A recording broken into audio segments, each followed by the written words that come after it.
Hello and welcome. Autism is a terrible condition that leaves children struggling to communicate with the world around them. Of great concern is the huge rise in the number of autism cases now being reported. The devastating developmental brain disorder has many forms, making it hard to identify and even harder to treat. The lack of communication that many children exhibit is a huge challenge for the families trying to live with this condition. There's no clearly identified cause and no established cure. We mark World Autism Awareness Day from the United Nations in New York, the site of one of many events taking place around the world to create greater public awareness. And joining me now is Dr. Jerry Kartzinel, a board-certified pediatrician. His practice, Pediatric Partners, is devoted to the research and treatment of autism and other neurodegenerative disorders. He's also the father of an autistic son. Also joining us are Suzanne and Bob Wright, co-founders of Autism Speaks, a non-profit organization that works to improve the future for those struggling with autism by funding research into the causes, prevention and treatments, as well as raising public awareness. They're the grandparents of an autistic child, and their struggle to get an accurate diagnosis is what led them to create Autism Speaks. I welcome you all to the program. Thank you. Thank you very much. Dr. Kartzinel, if I can start off by asking you to define autism, for those of our viewers, many of them, of course, who may have heard the word but don't really know what it is. Well, autism actually comes from the Greek word meaning turning into self. And we recognize in the medical community as a child who has problems with language and communication, repetitive play, inappropriate play, constant movement, behavioral issues, hitting himself. But what I see in my clinic is also a child who has sleepless nights, chronic constipation or chronic diarrhea, eczema, allergies, and immune system defects. Not all of them, but enough of them where if you look at the problems that they come to you with that are medically associated, the actual traditional autistic behaviors will diminish and the child will be easier to treat and work with. Well, I want to get a question in that came by email that we got from Illinois in the USA here. And John Brooks wrote in saying, is there any hope for a cure? What's the latest research? Well, we're always looking for ways to make the children feel more comfortable. If you have a child who is sick and not feeling well and you're trying to work with them in a classroom setting versus a child who feels good, who's comfortable with the skin he's in, that child who's comfortable is going to learn a whole lot more. So cure, I'm not so sure just yet. Of course, that's, as physicians, what we're looking for. But recovery, absolutely. Suzanne and Bob Wright, I want to welcome you both. And Suzanne, if I could start by asking you to address an email, because Autism Speaks is all about awareness, as well as finding... That's the cornerstone of our mission. So this email that came in from California, from Joan Rhines, says, how do we educate those around us about autism? It is still a very stigmatized disorder. Yes, and that's part of the reason we started Autism Speaks, because it is stigmatized. People are afraid to come out about their autistic child. Because of Autism Speaks, we're enabling them to feel empowered to say it's okay to have autism. We are really on the forefront of, much like the AIDS epidemic. Remember when everybody was shameful to say they had AIDS, or they knew someone with AIDS, or someone with AIDS in their family? Well, that's what's happening now with autism. And with the World Autism Awareness Day, which is today, the world is now going to be speaking about autism. Bob, in setting up the organization, what has been the toughest aspect of it? What's been the biggest challenge? Is it getting funding, or is it actually getting people to stand up and listen? It's trying to get people who are well known in some circle. It isn't all about money. It's just, you know, a great teacher, a professor, a doctor, a scientist, getting people to come out and to embrace the need to really work on autism. The description that Suzanne had, one of the things we do know about autism is that there's no blame. If a mother comes to me and said, you know, what did I do? The answer is, I have no idea. We don't know that you did anything. There's nothing that would tell us that you did something you shouldn't have done. And then they say, well, how do we avoid it? And I have the same answer. You can't tell somebody, here's what you do to avoid autism. This is a blameless situation. It's very much like cancer. It's very much like many diseases that arrive, most diseases arrive later in life. This disease fully presents itself by 3 years old. So there's a historical view that the mother may have done something or whatever. That is just, there's nothing to support any of that. So maybe if we can get the blame issue out, then people will recognize when these children present that this is something to be proud of, not something to be ashamed of, and that these children may develop in a very positive way, but they're only going to do so if they get tremendous amount of attention. And being locked up in a home and being kept from doctors and research and not participating in clinical tests is a big problem. You know, in cancer, 90% or 94% of children with pediatric cancer are in clinical trials. In autism, it may be 2%. Right.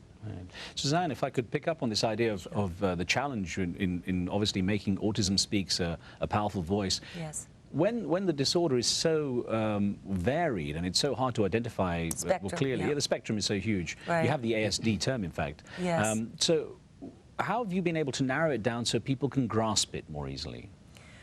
Well, because of our awareness. If you go to www.autism.org, you can see what we have on our website. It's very deep. You can get lots of answers to your questions. We also just put out last week a 100-day kit that gives parents. I know when we got the diagnosis, it was the worst day of my life.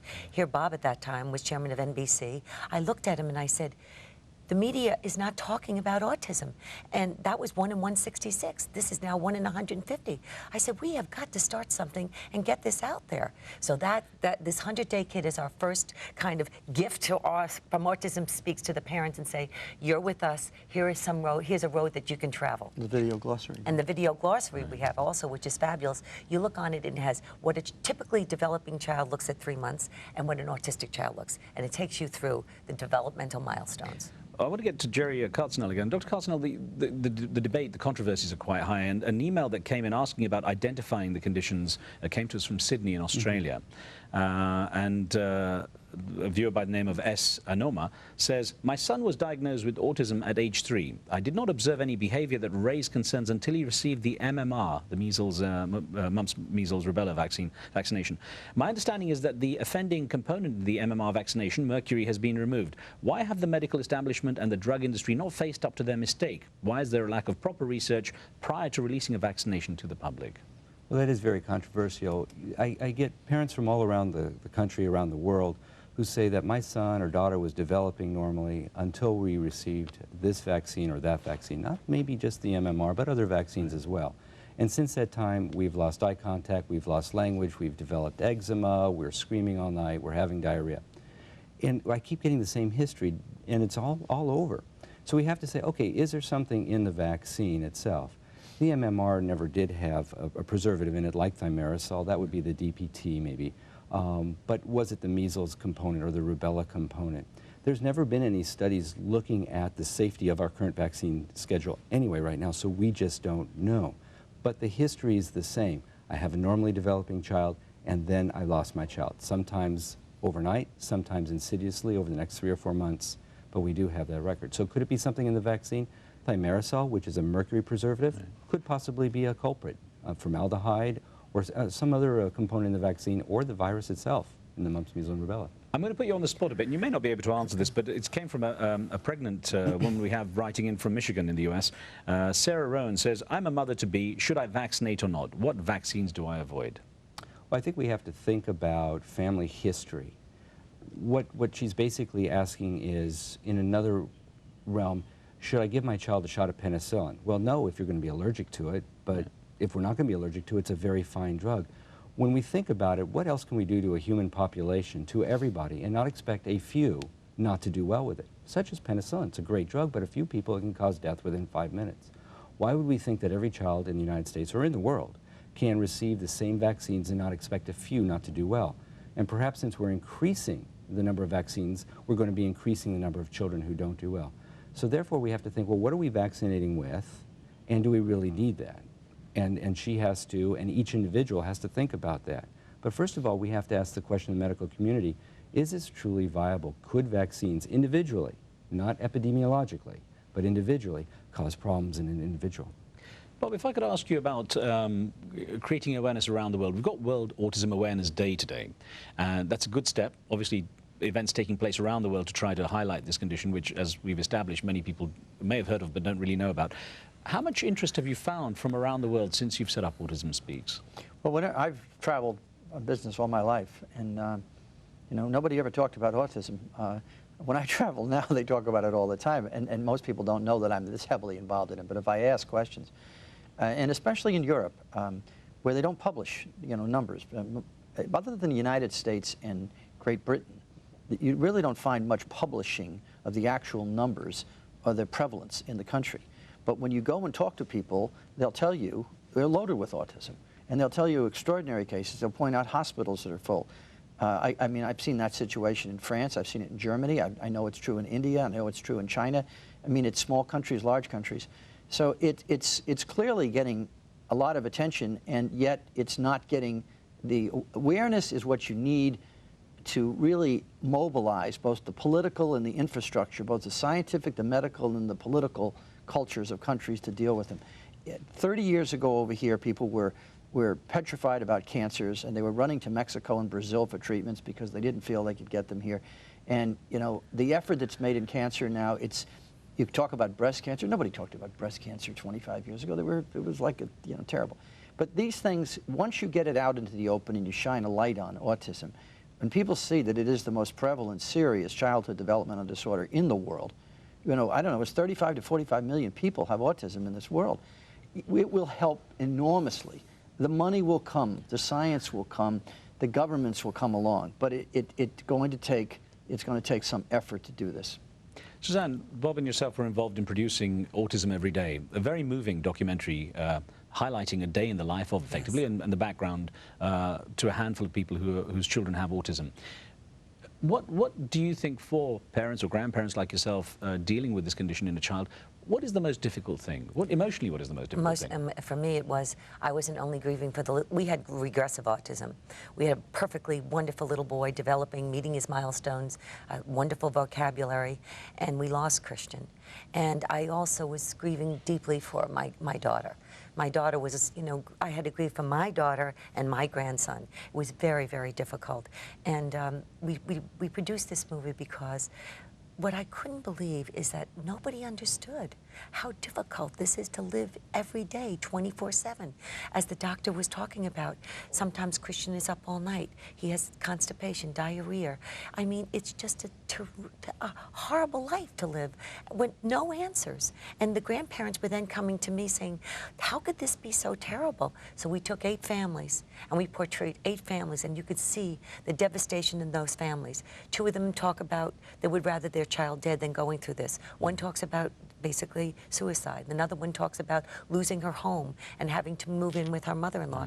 It affects every facet of your life. There's no part of my life, the life that we used to have before autism, that is the same as it has been since autism. What we see is this, what we call the race to 8. What we do know about autism is it fully presents itself by 3. Right.